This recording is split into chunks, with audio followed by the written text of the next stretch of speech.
Allô, bon printemps. Et qui dit printemps dit grand ménage, remue-ménage, déménage et surmenage. Si vous vous sentez fatigué, gonflé, lourd de votre hiver, ou si vous avez toutes sortes de problèmes de peau qui ressurgissent depuis quelques temps, c'est qu'il serait temps de faire une cure de printemps. Et la nature est si bien faite, elle nous offre en même temps le pissenlit pour se nettoyer le dedans. Le pissenlit, on l'adore pour cette raison, car il va vraiment nous aider à nous nettoyer le sang.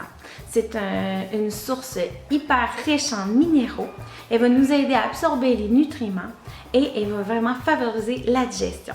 En soi, le pissenlit est un arsenal complet pour la désintoxication.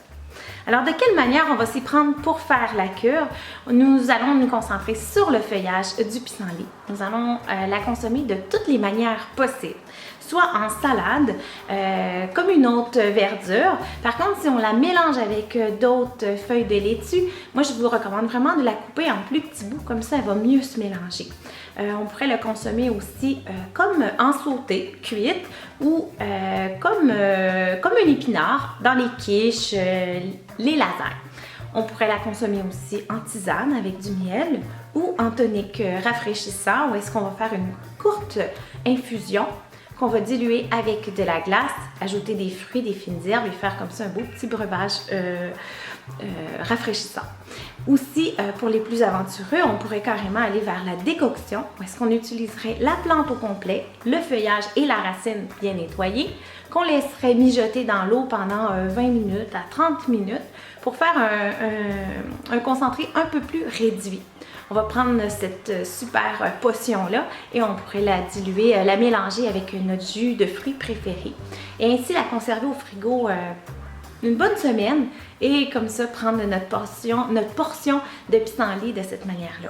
Pour le dosage, je vous propose dans la grille que je vous ai fournie sur Facebook, là, le checklist, les dosages proportionnels par jour. Alors vraiment, le principe, c'est d'y aller progressivement pendant les 2 prochaines semaines. Ceux qui voudraient avoir plus de résultats, on n'hésite pas à se rendre jusqu'à 1 mois.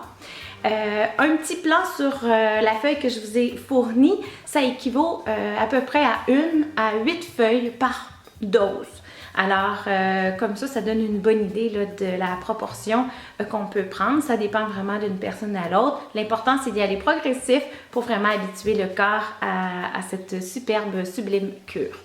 Alors, autre chose, comment et où et quand récolter notre fameux pissenlit? Alors, ça va être vraiment, l'idéal, ça va être dans notre propre potager ou nos plates-bandes parce que comme ça, on est sûr de la provenance ou des produits qui ont été mis. L'important, c'est de trouver un endroit qui soit exempt de produits chimiques ou de produits contaminants. Ceux qui n'ont pas de potager, ben, partez à l'aventure et allez trouver vos superbes pissenlits.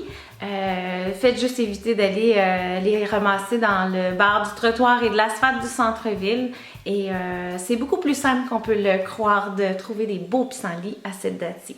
Quand? Ça va être jusqu'à ce que les feuilles sortent. Plus le plant est jeune, moins il sera amer et plus il sera passe-partout à insérer partout comme ça dans nos recettes. Alors, comment? Alors, voici comment moi je m'y prends pour récolter le pissenlit. Ici, on a un super exemple de jeunes plantes de pissenlit. Alors, l'important, nous, on va se concentrer sur le feuillage. Alors, moi, j'utilise cet outil-là, mais on pourrait très bien utiliser une cuillère ou une pelle de jardinage bien simple. Alors, on vient tranquillement faire popper la racine. On va essayer vraiment de la faire venir au complet pour le bénéfice du désherbage de mon potager, mais aussi pour, si je réussis à la conserver de tout son long, si elle n'est pas cassée, elle ne va pas s'oxyder et je vais pouvoir l'utiliser pour faire les autres recettes pour ma cure. Alors, on va se concentrer sur notre feuillage. Alors, moi, dans ce cas-ci, j'ai tout simplement lavé mon plant de pissenlit, je lui ai coupé la racine et je vais le conserver de cette manière-là. Il va se conserver beaucoup plus longtemps avec la base que si les feuilles sont séparées. Alors, tout simplement, moi, qu'est-ce que je fais? Je le lave, comme je disais, comme une laitue régulière. Ce que je fais, c'est que je récupère un ancien bac d'épinards ou de laitue que je viens mettre mes pissenlits déjà lavés, prêts à manger. Comme ça, c'est facile pour moi de les intégrer au courant de ma cure. Alors, je vous invite à manger, à grande gueuler du pissenlit pendant les 2 prochaines semaines. Ciao!